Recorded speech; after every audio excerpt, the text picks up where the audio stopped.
Ashama harka fuunee kabajamtoota hordoftoota Abdii Physics Academy nagaa keessanii egaa channel kana jalatti qabiyyeewwan fiiziksii kutaa 9 hamma 12 jiran irratti viidiyoowwan garagaraa isin hojjechaa jiraachuu ni yaadatama. Kanaaf isinis barattoota kutaa 9 hamma 11 yoo taatan viidiyoon isiniif hojjetamee jira. Duubatti deebitanii daawwachuu dandeessu.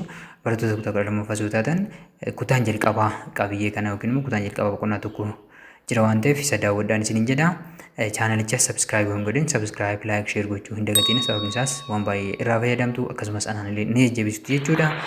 Kana ergan jedheen booda amma kallattumaan qabiyyeen har'a isiniif dhiyeessetti kan ceenu ta'a. Qabiyyeen har'a ammoo hariiroo fiiziksii fi astiroonoomii kan ilaalu ta'a jechuudha. Relation of physics and astronomy. Astrophysics is the study of the physics of heavenly objects. Egaa astrophysics kan jennu qo'annaa wantoota hawaati jechuudha. Qaamolee hawaa qaamolee baay'ee gurguddoo ta'an kanneen akka pilaanetoota, kanneen akka aduu, addeessota adda addaa called astronomical objects. Astronomical objects yookiin immoo qaamolee astronomicalaa yookiin qaamolee hawaa jedhamu jechuudha. And also we call them celestial bodies.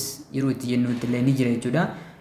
In the sky like solar system. Wantoota akka sirnoota soolaarii akkasuma qabiyyee isaanii yookiin immoo wantoota isaan irraa ijaaraman. The properties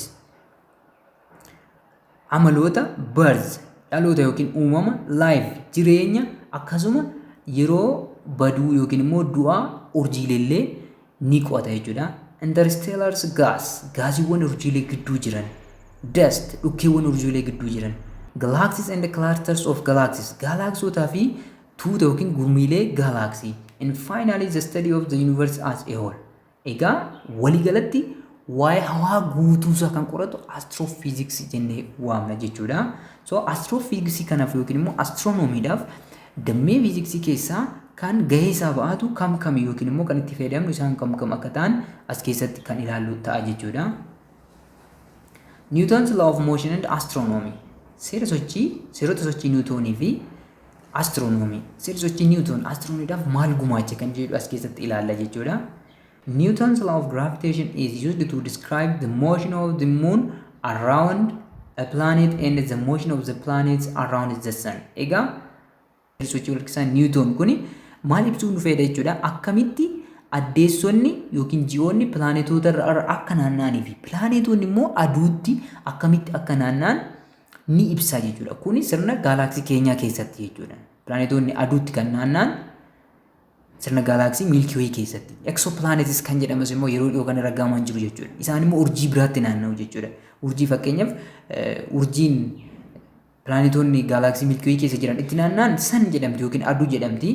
Urjiiwwan biroo immoo ni jiru jechuudha. Pilaanetoonni biroo kan irratti naanna'an pilaanetoota 8 sirna gaalaksii keenyaa yookiin Milky Way keessatti argamaniin ala jechuudha. Waa'ee kanaa hunda hubachuuf seerri walharkisa Newton baay'ee barbaachisaadha jechuudha. Newton was able to explain why Kepler's laws described planetary motion using his laws of motion and gravity. Egaa Newton namtichi jedhamu kuni maal ibsuu danda'e jechuudha. Seerota isaa kana fayyadamee maal ibsuu danda'e jechuudha. Maaliif seeronni pilaanetii Keplersiin yookiin immoo Kepler's law keessatti seera Kepler keessatti ibsaman maaliif akka ibsaman nama explain gochuu danda'edha jechuudha. Sirriitti ibsuu yookiin immoo lafa kaa'uu nama danda'edha jechuudha. The knowledge of centripetal force and centrifugal force from our physics knowledge greatly help us to understand what keeps objects in orbit around others. Egaa beekumsa waa'ee centripetal force humna gara gidduu centrifugal humna gara alaa jechuu dandeenya jechuudha. Waa'ee humnoota kanaa fiiziksii keessatti sochiiwwan garaagaraa keessatti hubachuun orbital motion keessatti hubachuun wanti kamiyyuu immoo fakkeenyaaf pilaanetoonni aduutti naanna'u jennee ibsineerra jechuudha. Pilaanetoonni kun aduutti yommuu naanna'an maaliif daandii isaanii qabatanii deemu? Orbitii tokko qofarra akkamitti naanna'u? Maaliif walitti hin bu'ani? Kan jedhu yookiin immoo maaliif seerri kun hin cabu kan jedhu eentu nu ibsa jechuudha. Centripetal force fi centrifugal force fiiziksii keessatti baranne yookiin immoo barachuu yookiin beekuun baay'ee barbaachisaa yookiin dirqama ta'a jechuudha. This applies to planets orbiting the sun. Kun immoo maal irratti hojiirra oola jechuudha. Pilaanetoonni akka aduutti naanna'an, moons orbiting planets. Ji'oonni immoo akka pilaanetootatti naanna'an. Fakkeenyaaf ji'ni addeessi lafatti naannofti jechuudha. Lafti pilaanetii keenya addeessi immoo saatalaayitii uumama lafaati jechuudha. Kanaafuu lafarratti naannootti saatalaayit jechuun lafti immoo saatalaayit aduuti jechuudha. Saatalaayit jechuun wanta hawaa keessatti qaama biraarra barsuu jechuudha. Addeessi yookiin jiinni addeessa lafaa yoo ta'e lafti immoo addeessa aduu taati jechuudha. Maaliif lafti maalirra marsitii jenneera aduurra marsitii waan ta'eef and artificial satellites in the earth orbit. Egaa artificial saatalaayitoonni namtolcheen hedduun immoo jiru jechuudha. Bara kana kan orbitii lafaarra marsan jechuudha sababa garaagaraatiif. Kanaafuu seerri sochii Niwutoon astiroonomii keessatti wantoota kanneen hunda hubachuudhaaf baay'ee nu fayyada jechuudha. Inni biraa Physics of Electromagnetic Wave and Astronomy. Inni biraa immoo fiiziksii elektiroomagneetawaa dambalii elektiroomagneetawaa fi astiroonoomii. Waa'ee dambalii elektiroomagneetawaa beekuun immoo astiroonoomii keessatti maal nu fayyada kan jedhu kan ilaallu ta'a jechuudha. As jalatti astronomers collect information about the radiation from space objects to study the births and the deaths of stars. Egaa astiroonomaroonni calallaa fayyadamuudhaan odeeffannoo wantoota hawaa keessa jiranii walitti qabatu jechuudha. Waa'ee maalii? Waa'ee uumamaa fi du'a urjiilee, how hot objects are, waa'ee ho'iinsa yookiin immoo temperature qaamolee hawaa, how far away they are, fageenya isaan nurraa qaban yookiin immoo fageenya isaan pilaaneetii yookiin aduurraa yookiin urjii biraarraa qaban, even how the universe was formed, akkamitti hawaan keenya akka uumame illee qorachuudhaaf maal fayyadamu jechuudha? Raadiyeeshinii fayyadamu jechuudha. Raadiyeeshinii jechuun calallaa jechuudha. Calallaa kan jennu elektiroomagneetik weevii baay'ee isaanii ijaan arguu kan hin dandeenyedha. Visible lightiidhaan ala baay'ee isaanii ijaan arguu hin dandeenyu ija uumamaatiin jechuudha. Meeshaalee garaagaraa fayyadamuu qabna jechuudha. Qaamni tokko ni maddisiisa jechuudha. Qaamoleen hundi calallaa mataa isaanii danda'e kan maddisiisan qabu. Akkasuma calalaawwan garaagaraatiif immoo maal godhu jechuudha? Sensitiif ta'u yookiin immoo deebii kennu jechuudha. Kanaafuu calallaa kanatti fayyadamuudhaan wantoota amma jenne kana waa'ee uumama urjiilee, du'a urjiilee, ho'iinsa qaamolee hawaa, fageenya isaanii akkasuma uumama hawaa kanaallee qorachuudhaaf raadiyeeshiniitti fayyadamu. Raadiyeeshiniin immoo maalidha jenneerra? Elektiroomagneetik weeviidha jenneerra jechuudha. Astronomers use telescopes that detect different parts of the electromagnetic spectrum. Egaa teleskoopota garaagaraaf fayyadamu jechuudha astiroonomaroonni. Kanaafuu astiroonomaroonni kun teleskoopota kana spectrum elektiroomagneetikii yookiin immoo spectrum jechuun xiyya ifaati jechuudha. Ifa jechuudha. Xiyya ifaa yookiin immoo xiyya calallaa tokko jechuudha. Damee tokko ittiin qo'achuuf kan itti fayyadamanidha jechuudha. Each type of telescope can only detect one part of the electromagnetic spectrum. Egaa teleskoopota gosa garaagaraatu. Teleskooponni kunniin tokkoon isaanii calallaa tokko qofa yookiin immoo elektiroomagneetik spectrumii tokko qofa seensi gochuu danda'u yookiin immoo detect gochuu danda'u jechuudha. Gosa tokko qofa jechuudha. Fakkeenyaaf optical telescope yoo ta'e waa'ee visible light qofa ittiin qo'achuu dandeenya jechuudha. Radio telescope yoo ta'e akkasuma waa'ee radio wave qofa ittiin ilaaluu dandeenya jechuudha. There are radio telescopes. Teleskooponni raadiyoo jiru jechuudha. Radio wave detect kan gochuu danda'an. Infrared telescope. Wave yookiin immoo calallaa infraredii detect gochuu kan danda'an. Optical or visible light telescopes and so on. Egaa teleskooponni kun gahee mataa isaanii danda'e kan dhuunfaa isaanii qabu jechuudha. Akkuma maqaa isaanii irraa ilaaltan raadiyoo teleskooppii kan jennu raadiyoo weevii qofa detect gochuu kan danda'u. Infrared weevii qofa. Opticaliin immoo visible light yookiin immoo light jennee kan waamnu kana qofa detect gochuu kan dandeenyu. Isa naanoomeetira wavelengthiin isaa naanoomeetira 400 hanga 700tti argamu sana jechuudha. We can't see most of radiation detected. So computers turn data into images we can see. Egaa ija uumamaatiin yookiin immoo ija keenyaan raadiyeeshinoota kana nuyi arguu hin dandeenyu jechuudha. Kanaafuu wantoota detect ta'an kana teleskooppiyoonni wantoota detect ta'an kana wavelengthii fayyadamuudhaaf kompiitaroonni gara imeejiitti maal nu godhu jechuudha? Interpret nu godhu yookiin immoo nu jijjiiru jechuudha. The color we observe on this image are called false colors because computers have taken the data from wavelengths we can't see and presented as them color. Egaa coloriin nuyi amma fakkeenyaaf asirratti arginu amma fakkeenyaaf agarsiisaa jira jechuudha. Kuni amma spectrumii maaliti jechuudha? Spectrumoota electromagnetic wave jechuudha. Here there is gamma ray, there is X-ray, ultraviolet, visible light, infrared, again microwave and radio wave. Amma isaan kana kompiitaratu baay'ee isaanii interpret nu godhe malee baay'ee isaanii maal gochuu hin dandeenyu. Ijaan arguu hin dandeenyu jechuudha. Teleeskoopotarraa daataa fudhatee yookiin immoo weevleengizii fudhatee kompiitarri kalaroota kanatti nuu jijjiire jechuudha. Isa kana amma dambaliin kun akkana fakkaachuusaa yookiin kalariin isaa akkana fakkaachuun kalarii sobaa yookiin immoo halluu sobaati jechuu dandeenya jechuudha. Amma asitti kun Inxooxxoo biyya keenya keessatti kan argamu Inxooxxoo Space Observatory Telescope dha jechuudha. Isa kana fakkaata. Astronomers use light to measure distance of astronomical objects. Egaa astronomeroonni ifa fayyadamuudhaan fageenya qaamolee hawaa beekuu danda'u yookiin immoo safaruu danda'u jechuudha. Maal fayyadamuu danda'u jedhe ifa fayyadamu. Ifni immoo maali jenneere? Electromagnetic radiation. Waa'ee maalii dubbachaa jira jechuudha? Hariiroo electromagnetic wave fi astronomy ilaalaa jira waan ta'eef jechuudha. For more distant objects we can measure distance by using brightness of objects. Since what objects will appear fainter if they are at larger distances. Egaa fageenya guddaa irratti yoo argaman wantoonni maal ta'u jechuudha? Ni dimimmisu yookiin immoo ifni isaanii gadi bu'a jechuudha. Then identical nearby objects wantoota immoo yoo jiraniin yoo wal bira qabne wantootuma isaan wal fakkaatudha. Ifa wal fakkaataa kan qaban kan nuti dhiyoo jiran olaalla inni tokko sirrii waan ifu fakkaata inni nurraa fagoo immoo dimimmisaa ta'a jechuudha. Measuring the apparent brightness of an object gives it its distance if we know its true brightness. Egaa apparent brightness waan tokko apparent brightness jechuun kan argamaa kan birqabaa jechuudha. Kan birqabaa an object gives its distance if we know its true brightness. True brightness ka qorannoo garaagaraatiin beekuu dandeenya jechuudha. Ifa maali? Ifa celestial body tokko yookiin immoo qaama hawaa tokko true brightness isaa yoo beekne agaruu apparent brightness isaa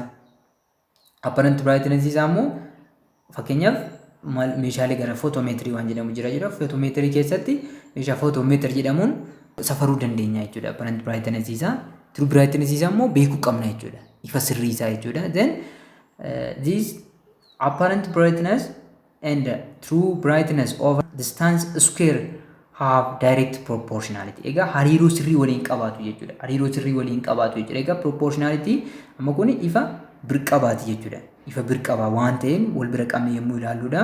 True brightness kun immoo ifa isaa isa sirrii jechuudha. Jala fageenya wanti sun nurraa qabu. Jala fageenya wanti sun nurraa qabu square isaati jechuudha. Iddoo dhaabbannee safarnu sanaan wajjin hariiroo sirrii qabaadha.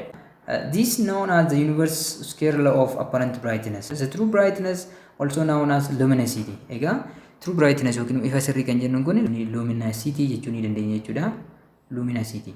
Astronomers also use it light year as an alternate astronomical distance measuring unit. Egaa astronomeroonni akka fageenya gurguddaa safaruudhaaf light year fayyadamu jechuudha. Light year jechuun fageenya ifni waggaa tokko keessatti deemu jechuudha. Fageenya ifni waggaa tokko keessatti deemu. Ifni sakandii tokko keessatti 3 times 10 raised to 8 meter. Sakandii tokko keessatti hammam deema? 3 baay'isuu 10 paaworii 8 deema jechuudha. 10 paaworii 8 deema jechuudha. Naannoo meeqa ta'a jechuudha?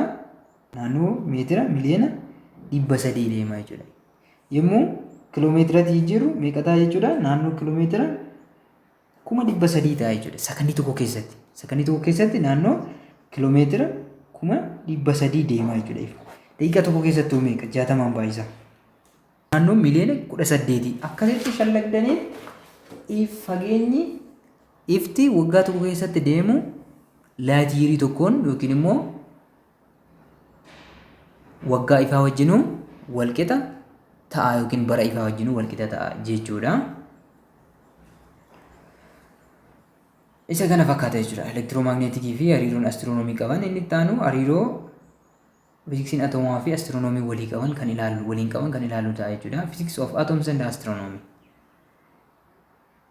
Atomic astrophysics is concerned with performing atomic physics calculations that will be useful to astronomers and using atomic data to interpret astronomical observations. Egaa fiziksiin atomaa astrophysicsii kun shallaggiiwwan garaagaraa atomic physicsii fayyadama jechuudha. Maaliif daataawwan atoomawaa garaagaraa astronomical observation amma waa'ee hawaa guutumaan guututti qorata jenneera astronomii. Waa'ee hawaa yommuu jennu immoo hawaan wantoota inni irraa uumame fakkeenyaaf pilaanetii tokko yoo fudhanne Juupitarii yoo fudhanne deeme dhumni isaa maalidha jechuudha? Atamiidha jechuudha. paartikiliidha jechuudha. So waa'ee paartikilii addeessaa yookiin waa'ee paartikilii aduu yookiin Juupitarii qo'achuudhaaf astiroonoomari tokko maalitti fayyadamuu qaba jechuudha? Seera astiroofiziksiitti fayyadamuu qaba jechuudha.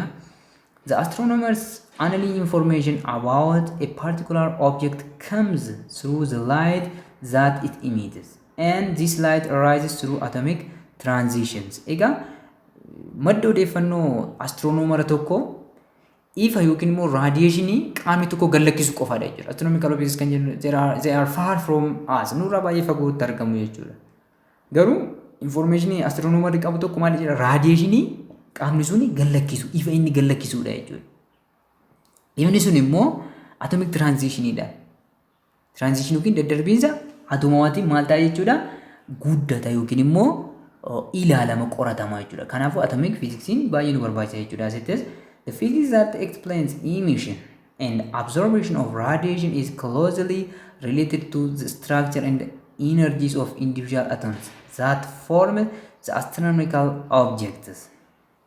Amma fiziksiin waa'ee maalii ibsa jechuudha? Waa'ee ifni gallakkifamu akkasuma ifni xuuxamu yookiin immoo raadiyeeshiniin garagara callalaan adda addaa xuuxamu jechuudha. Isaan kunniin immoo maaliin wal qabatu jechuudha? Caasaa fi anniisaa atomoota astronomical objectii hundaa jechuudha. Caasaan astronomical objectii tokko yookiin qaama hawaa tokko maal fakkaata? Enerjiin isaa hoo, enerjiin atomoota isaa hoo maal fakkaata kan jedhu raadiyeeshinoota sana yookiin immoo ifa isaan emit godhan, ifa isaan gallakkisan akkasuma ifa isaan immoo absorb godhan irratti hundoofne qo'achuu dandeenya jechuudha. Kanaafuu teleeskooppootaa fi wantoota garaagaraa sila jenne sana fayyadamanii astiroonomaroonni raadiyeeshinii qaamni hawaa tokko gallakkisu akkasuma raadiyeeshinii immoo inni absorb godhu fayyadamuudhaan waa'ee atomoota qaamni sun irraa ijaarame dubbachuu yookiin immoo ibsuu danda'u jechuudha. When electrons of atoms jump from higher to a lower atomic orbit. Egaa elektiroononni keemistrii keessattis kun beekamaadha. Akkasuma atomic physics keessatti beekamaadha. Elektiroononni yommuu anniisaa orbitii olaanarraa gara gadaanatti yommuu gadi bu'an photon is emitted. Photoniin laayitiidha jechuudha. Photonii fakkeenyaaf amma akkuma wantootaaf dhumarratti atom deebinee proton nucleus jennu ifaaf immoo photon jenna jechuudha. Xiyya singilii tokkoof akka xiyya singilii tokkootti yookiin immoo ifa isa kutaa isa xiqqaasaa photon jenna. Kanaaf photon yookiin immoo ifni maal ta'a? Emitted ta'a jechuudha.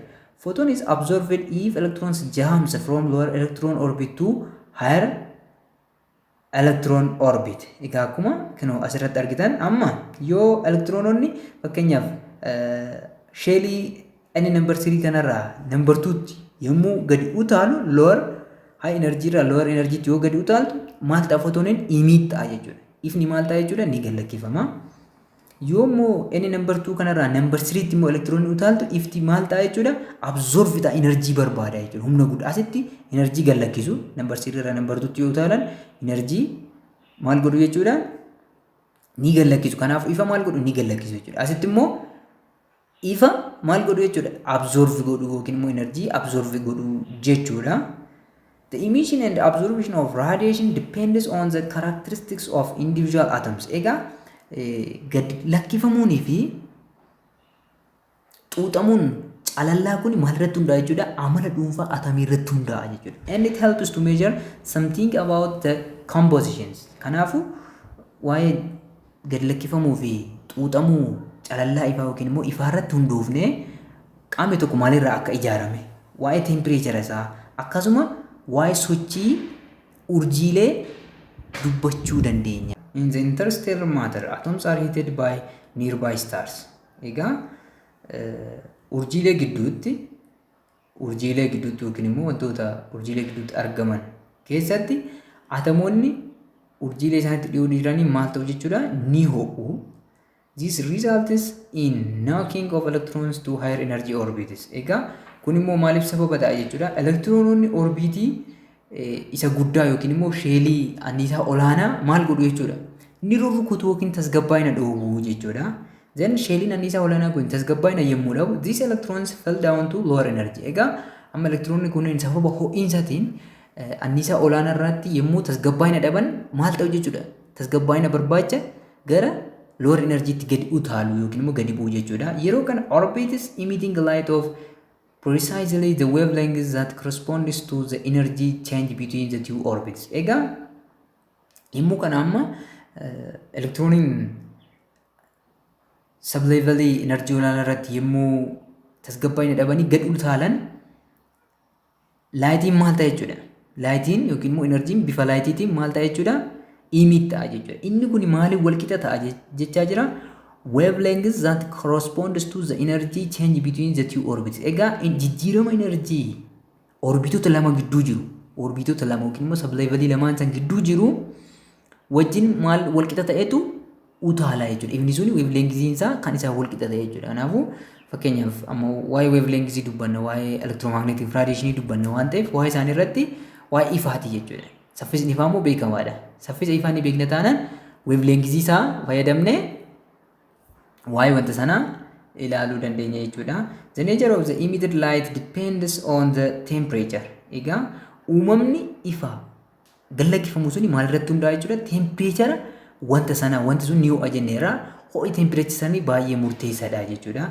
Thus the emitted light can be used to determine both compositions and the temperatures of astronomical objects. Egaa ifni gallakkifamu kun ammas waan lama qo'achuu nu dandeessisa jechuudha. Inni jalqaba waa'ee maalii? Waa'ee ijaarsa qaama hawaa tokko maalirraa akka ijaarame, composition, temperature isaa hammami kan jedhu kan ilaalu ta'uu jechuudha. Egaa kun hundi hariiroo fiiziksii fi astiroonomii waliin qabanidha jechuudha. Egaa kabajamtoota daawwattoota yookiin hordoftoota keenya kana fakkaata jechuudha. Waa'ee kana bal'inaan kan ilaalu jechuudha. Isinis amma ammaatti chaanalicha subscribe hin godhin yoo jiraattan please subscribe godhaa. Baay'ee irraa fayyadamtu, akkasuma anaan illee baay'ee na jajjabeessitu jechuudha. Kanatti aansinee hariiroo fiiziksiin jiyooloojii wajjin qabu kan ilaalu ta'a jechuudha. The relation of physics with geology. The study of different parts of Earth is called Earth science. Egaa qonnaan kutaalee qaama lafaa garaagaraa saayinsii lafaa jedhama jechuudha. Earth science deals with all aspects of the Earth including. Egaa saayinsii lafaa waa'ee wantoota hedduu ilaalla jechuudha. Including molten lava, lava baqee, icy mountain peaks, gaarreen fiixeen isaanii baay'ee qorraa ta'e, steep valleys, sululoota garaagaraa, and towering waterfalls, fincaa'aawwan garaagaraa. Atmosphere above the earth, atmosphere high above the earth. Argitanii atmosphere lafaa ol jiru, as well as the earth's core for beneath the surface. The earth's core far beneath the surface. Handhuura yookiin keessa lafaa structure yookiin immoo dirra lafaarra baay'ee fagoo ta'e.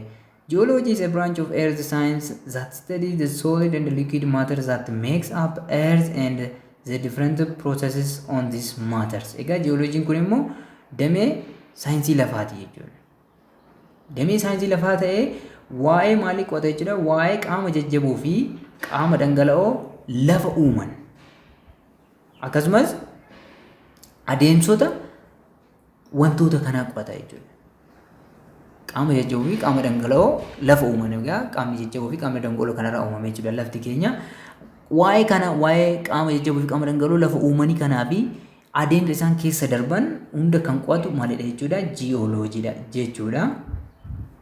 Egaa waa'ee lafaati waan ta'eef fiiziksiin immoo guutummaatti waa'ee uumamaa qo'ata. Lafti immoo maali? Uumamu waan ta'eef ammas jiyooloojistii ta'uudhaaf beekumsa fiiziksii qabaachuun baay'ee barbaachisaadha jechuudha. The understanding of geological processes demands the understanding of the different concepts of physics like force. Egaa adeemsota jiyooloojikaalaa hubachuuf maal hubachuu qabna jechuudha? Qabiyyeewwan fiiziksii kanneen akka humnaa, kanneen akka optiksii, kanneen akka caasaa atoomaa, atomic structure, electromagnetic radiation, heat and heat flow, electricity and magnetism, stress and strain. Ammasitti stress and strain kan jennuun, stress jechuun maalidha jechuudha? Dhiibbaan keessaa yemmuu dabalu jechuudha. Wanti tokko dhiibbaan keessaa yemmuu dabalu bokokuu jechuudha. Jecha isiniin galuuf isiniif wanti tokko yemmuu bokokuu jechuudha. Fakkeenyaaf amma lafti baay'ee stress yoo taate gaarri uumamuu danda'a jechuudha. Baay'ee dhiphachuudhaan dhiibbaan keessaa baay'ee dabaluudhaan gaarri bokokuu danda'a yookiin immoo dhohinsi volkaanoo illee uumamuu danda'a. Strain kan jennuun immoo dhiibbaan keessaa xiqqaachuudhaan dhiibbaan keessa jiru yoo xiqqaate maal taate jechuudha? Lafti walitti shunturuudhaan sululoonni garaagaraa uumamuu danda'a jechuudha. Waa'ee kanaa hubachuuf waa'ee fiiziksii beekuun barbaachisaadha jechuudha. Waves including sound wave and fluid flow. Egaa waa'ee dambaliiwwanii, waa'ee dambalii sagalee akkasuma waa'ee yaa'insa yaa'oowwan yookiin akkaataa yaa'oowwan dhangala'oo fi gaazonni itti yaa'an beekuun dirqama ta'a jechuudha. Maaliif fakkeenyaaf jiyooloojistoonni waa'ee dhagaa tokkoo yookiin waa'ee albuuda tokkoo yommuu qoratan weeviiwwan garaagaraa dirra lafaarraa gadi lakkisuu danda'u waan ta'eef. In geology, these physics concepts are used to study the following properties of rocks and minerals. Egaa jiyooloojii keessatti qabiyyeewwan fiiziksii kunniin maal keessatti fayyadamna jechuudha? Amaloota dhagaawwanii fi albuudanii kanneen akka amala elektiriikii isaa ta'uu danda'a. Amala elektiriikii albuuda tokko yookiin dhagaa tokko, rukkina albuuda tokko yookiin dhagaa tokko, magnetization albuuda sanaa, raadiyoo aktivitii isaa, elasticity dhifama isaa fi kan kana fakkaatan qo'achuuf konseptiiwwan amma gara olitti dubbanne kanneen akka konseptii humna qabiyyee ifaa, optics, atomic structure, electromagnetic radiation, heat and heat flow, isaan kana beekuun maaliif nu fayyada jechuudha? Amaloota dhagaalee fi albuudan lafa keessa jiranii amaloota isaanii kanneen akka density, magnetization, radioactivity, elasticity and electrical properties kanneen hunda qo'achuudhaaf beekumsi fiiziksii armaan olitti dubbanne sun hundi isaanii nu barbaachisu jechuudha. To study these properties, rocks and minerals. Amma amaloota dhagaawwanii fi albuudan kanaa qorachuuf the geologist take samples from different layers of earth through excavation. Egaa amaloota amma jenne kana qorachuudhaaf jiyooloojistoonni maal gochuu danda'u jechuudha? Baqqaanota lafaa garaagaraa irraa lafa qotuudhaan saampila yookiin saamuda fudhachuu danda'u jechuudha. They can also study different properties of rocks and minerals by sending different types of waves from the surface of the earth without excavation. Akkasuma lafa qotuudhaan saampila fudhatanii qorannoo gaggeessuu danda'u. Akkasuma garuu dirra lafaa irraa maal gallakkisuudhaan dambaliiwwan garaagaraa gallakkisuudhaan waa'ee amala dhagaa yookiin albuuda tokko qorachuu danda'u jechuudha. Kanaafuu weevii gallakkisuudhaaf jalqaba waa'ee weevii fiiziksii keessatti sirnaan beekuun maal ta'a jechuudha? Dirqama ta'a jechuudha. Geology has many branches that most geologists become specialists in one area. Egaa geologiin dameewwan garaagaraa qaba jechuudha. Garuu geolojistiin tokko immoo damee tokko filatee specialize godha yookiin immoo damee tokkoon ogummaa jechuudha. For example, fakkeenyaaf a mineralogist studies the composition and structure of minerals such as halite, rock salt, quartz, calcite and magnetite. Egaa mineralogistiin tokko geologistiidha jechuudha. Filatee amma mineralogistiin tokko waa'ee maalii qorata jechuudha? Waa'ee ijaarama. Albuudni tokko maalirraa ijaarame? Structure caasaan isaa maali? Caasaa akkamii? Haliteidha moo rock salt yookiin immoo rock salt kan jennu kana amma ashaboo dhagaa jechuudha. Quartz, calcite, magnetite amaloota kanneenii fi kanneen wal qabaatan kan qo'atu eenyudha jechuudha? Mineralogistiidha jechuudha. Geological knowledge also used to detect or infer the presence and the position of economically useful geological deposits such as or minerals. Egaa beekumsi jiyoolojikaalaa maaliif nu fayyada jechuudha? To detect and infer, to detect or infer. Egaa maal adda baasuu jechuudha? Jireenya, presence and position. Jiraachuu isaanii fi jiraachuu dhabuu maali jechuudha? Economical useful geological deposits kuufama diinagdeen kan bu'aa qaban kanneen akka boba'aa garaagaraa ta'uu danda'a jechuudha. Jiraachuu isaanii fi iddoo kamitti argamu immoo kan jedhu kan adda baasu eenyudha jechuudha? Jiyooloojistoota jechuudha. Geological deposits such as kuufamoota jiyoolojikaalaa kanneen akka ore minerals, laaqaa albuudanii, fossil fuels, boba'aa fosilii, other hydrocarbonota garaagaraa, geothermal reservoirs, kuusaa geothermaalii, groundwater reservoirs, kuusaa bishaan lafa jalaa. Wantoonni kun bishaan lafa jalaa eessatti kuufamee jira? Geothermaaliin immoo eessatti kuufamee jira? Fossil fueliin eessa jira?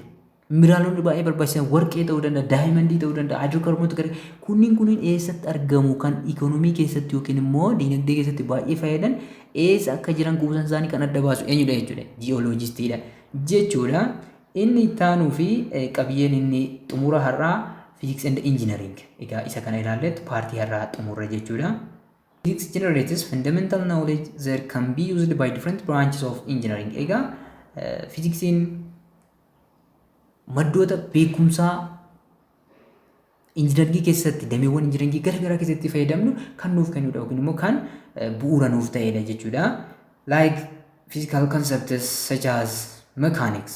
Amma physical concepts yookiin immoo beekumsoota yookiin qabiyyee fiiziksii kanneen ta'an kanneen akka mechanics, thermodynamics, electromagnetism, atomic physics, molecular physics, optics, nuclear physics, and etc. are important knowledge inputs in different engineering branches. Egaa konseptoonni fiiziksii amma tarreessine kunni hundi isaanii makaaniksii, thermodynamics, electromagnetism, atomic physics, molecular physics, optics hundi isaanii kuni injineringii damee garaagaraa keessatti baay'ee barbaachisoo kanneen ta'anidha jechuudha. Engineering branches such as civil, mechanical, electrical, and etc. are basically governed by physical laws. Egaa dameewwan injineringii baay'een isaanii jechuudha. Kanneen akka civil engineering, mechanical engineering, electrical engineering seera maaliitiin bulu jechuudha? Seera fiiziksiitiin bulu jechuudha. It is difficult to solve many of the complex engineering problems without understanding the physics behind it. Egaa rakkoowwan walxaxaa engineering keessatti uumamuu danda'an furuuf fiiziksii duuba isaa jiru beekuun dirqama ta'a jechuudha. Fiiziksii duuba isaa jiru osoo hin beekin rakkoowwan injineeringiidhaan wal qabatanii dhufan kan baay'ee walxaxoo ta'an maal gochuu hin dandeenyu furuu hin dandeenyu jechuudha. Sababa kanaaf beekumsi fiiziksii baay'ee nu barbaachisa jechuudha. If one understands the laws of nature using physics, then one can use that knowledge to predict what will happen to the things one builds in engineering. Egaa namni tokko seerota fiiziksii fayyadamuudhaan yookiin immoo injiinarri tokko seerota fiiziksii fayyadamuudhaan wantoota inni ijaaraa jiru san irratti maaltu uumamuu kan danda'u jedhu tilmaamuu danda'a jechuudha. Maal fayyadamee seerota uumamaa yookiin immoo seerota uumamaa fiiziksiin itti fayyadamee jechuudha. Amma civil engineering. Civil engineering concerns designing and building skyscrapers. Egaa civil engineeringin saxaxaa fi ijaarsa gamoowwan dhedheeroo, roads, daandiiwwan, biriichi, riqichaalee, daams, hidhaawwan garaagaraa, railways, daandilee baaburaa using our physics knowledge of force, fluid pressure, gravity and others. Egaa beekumsoota fiiziksii kanneen akka beekumsa humnaa, beekumsa dhiibbaa yaa'oowwanii, giraafitii, harkisaa fi kan kana fakkaatan fayyadamuudhaan wantoota amma jenne kana hunda isaanii ijaaruu fi akkasuma saxaxuu yookiin diizaayin gochuu irratti civil engineeronni itti fayyadamu jechuudha. Civil engineering has been known since ancient civilizations in Ethiopia, Egypt and others. Egaa civil engineeringin kan qarooma durii keessaa kan biyyoota akka Itoophiyaa, Egypt keessatti ni beekama ture jechuudha. Fakkeenyaaf Itoophiyaa keessatti kanneen akka siidaa Aksum, kanneen akka mana amantaa Laalibalaa, Harar Jagol, Egypt keessaa immoo kanneen akka piraamidii Egypt fi kan kana fakkaatan jechuudha. Where large buildings were built such as temples. Egaa kunniin maal of keessatti dabatu jechuudha. Manneen amantaa garaagaraa of keessatti hammatu jechuudha. Manneen qulqullummaa garaagaraa, piraamindoota garaagaraa, palaces masaraa mootummaawwan garaagaraati jechuudha.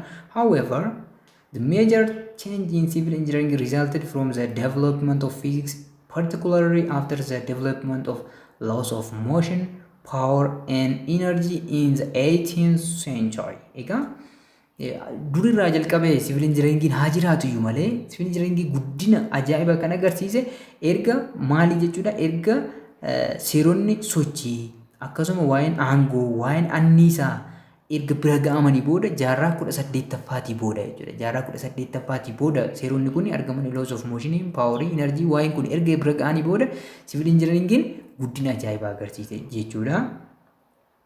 Advance in accuracy of measurements and calculations in civil engineering results in complex skyscraper buildings. Egaa sirrummaan safarree fi shallaggiiwwan civil engineeringii maaliif bu'aa kenna jechuudha? Gamoowwan baay'ee dhedheeroo ta'an skyscraper kan jennuun kan baay'ee walxaxaa ta'anii fi baay'ee dhedheeroo ta'an, transportation daandiiwwan garaagaraa jechuudha, traffic system daandii akka gootaraa argitanii sana, engineering suspension bridges dildiloota fannifaman, and other are constructed worldwide. Main engineering inni biraan mechanical engineering jedhama. Mechanical engineering immoo physics irraa maal fudhata kan jedhu ilaalla jechuudha. Mechanical engineering uses knowledge of mathematics. Egaa mechanical engineering beekumsoota akka herreegaa, science, mostly physics and material science to create mechanical system like engines, manufacturing equipment and vehicles. Egaa mechanical engineering kun beekumsoota akka herreegaa fayyadama. Saayinsii keessaa immoo bal'inaan saayinsii keessaa fiiziksii fi saayinsii maateriyaal yookiin immoo saayinsii meeshaalee fayyadama jechuudha. Maal uumuudhaaf? Mechanical system. Sirna socho'u jechuudha. Wanta socho'u tokko uumuudhaaf like wanta akka mootoraa, engines, manufacturing equipments meeshaalee maal jechuudha? Oomishaaf tajaajilan vehicles, konkolaattota garaagaraa. Kana uumuudhaaf beekumsa eenyutu fayyadama? Beekumsa herreegaa, saayinsii keessaa immoo fiiziksii fi saayinsii meeshaalee kan fayyadamudha jechuudha. The physics concept like mechanics, dynamics, thermodynamics, forces, stresses and aerodynamics are mostly used in mechanical engineering in dealing with aircraft, watercraft, engines, robotics, weapons, cars, hydraulics and others. Egaa qabiyyeewwan fiiziksii kanneen akka makaaniksii, daayinaamiksii, termodaayiinaamiksii, humnoota, stresses, aerodynamics qabiyyeewwan injinaringii garaagaraa keessatti itti fayyadamna jechuudha. Kan maal wajjin wal qabatan? Xiyyaarota garaagaraa keessatti. Kan maaliin? Dooniiwwaniin kan wal qabatan. Engines mootorootaan, roobootiiwwaniin kan wal qabatan, meeshaalee waraanaatiin, weapons, cars, konkolaataawwan adda addaatiin, hydraulic liiftiiwwan garaagaraatiin fakkeenyaaf amma konkolaataa keenya gomaa jijjiiruu barbaadne hydraulic liiftii fayyadamna. Akkamitti hojjeta? Akkasuma akkamitti hojjetama kan jedhu waa'ee mechanical engineering keessatti qo'atamudha jechuudha. A mechanical engineer takes one or more of these concepts to create mechanical systems that operate without failure. Egaa mechanical engineering tokko konseptoota fiiziksii armaan olitti tarreessine keessaa tokko yookiin sanaa ol fayyadamuudhaan siistama makaanikaalaa kan hin kufne maal godha? Hojiirra oolcha jechuudha. Hojiirra oolcha jechuudha. Gomaa akka barbaadetti jijjiirachuu dandeenya, hojjechuu dandeenya. Akkasuma meeshaalee waraanaa garaagaraa dooniin galaanarra deemuu danda'a. Xiyyaarri samii keessa balali'uu danda'a. Motoroonni garaagaraa jiru. Roobootiin wantoota garaagaraa ofii isaatiin of danda'e hojjechuu danda'a. Meeshaalee waraanaa baay'ee ammayyaa'oo ta'an kanneen akka meeshaalee waraanaa niikuleeraa dabalatee jechuudha. Kanneen hunda keessatti makaanikaal injiinaroonni gahee isaanii ba'atu jechuudha. Garuu maalitti fayyadamu jechuudha? Seerota yookiin immoo qabiyyeewwan fiiziksii armaan olitti tarreessine sanatti sirnaan fayyadamu jechuudha. Isa kana fakkiidhaan yommuu ibsuu dandeenya. Fakkeenyaaf amma meeshaalee garaagaraati. Here there are like nutcracker, pincers, screwdrivers and so on. Here there are some gears, tractor. Okay, electrical engineering inni biraan dameen engineeringii inni biraan electrical engineeringidha jechuudha. Electrical engineeringin fiiziksii irraa immoo maal akka fayyadamu kan ilaallu ta'a jechuudha. Electrical engineering involves designing electrical circuits including motors, electronic appliances, optical fiber networks, computers and communication links. Egaa electrical engineeringin saxaxa maalii keessatti diizaayinii maalii keessatti qooda isaa baata jechuudha. Sarkiitiiwwan elektirikii kanneen akka motorootaa, kanneen akka meeshaalee elektirooniksii, kanneen akka optical fiber network, kompiitaroota, communication links, quunnamtii communicationii garaagaraati jechuudha. Electrical engineers often need to convert electrical energy to other form of energy like mechanical and thermal energy. Egaa injiinaroonni elektirikaalaa maalidha jechuudha? Anniisaa elektirikii gosoota anniisaa garaagaraatti jijjiiruu jechuudha yeroo baay'ee. Jijjiiruu isaan irraa eegama. Anniisaa akkamitti? Anniisaa sochii ta'uu danda'a, mechanical energy, anniisaa ho'aatti ta'uu danda'a, thermal energy, anniisaa ifaatti ta'uu danda'a, light energy. Akkasuma gosoota anniisaa garaagaraatti fayyadamuu jijjiirree akka fayyadamnuuf nu gargaaru jechuudha injiinaroonni elektirikii. Therefore, electrical engineering demands the understanding of physics concepts like electromagnetism, mechanics, thermodynamics and others. Egaa maal jenneerree anniisaa elektirikii gara anniisaa birootti jijjiiruuf dirqama yeroo baay'ee electrical engineering faayidaa garaagaraatiif oolchuudhaaf jechuudha. Isaan kana gochuuf immoo konseptiiwwan fiiziksii kanneen elektiromagnetismii akkamitti anniisaa elektirikii gara anniisaa biraa jijjiiruun kan danda'amu hubachuuf jechuudha. Mechanics waa'ee anniisaa sochii, thermodynamics ammas waa'ee anniisaa ho'aatiin kan wal qabate kana maal gochuu qabu? Beekuu qabu jechuudha. The other is chemical engineering. Engineeringii keemikaalaati jechuudha inni itti aanu. Isaan kan akkuma argitan keemikaalota garaagaraa asitti nuu kaa'eera jechuudha kitaabni keessan.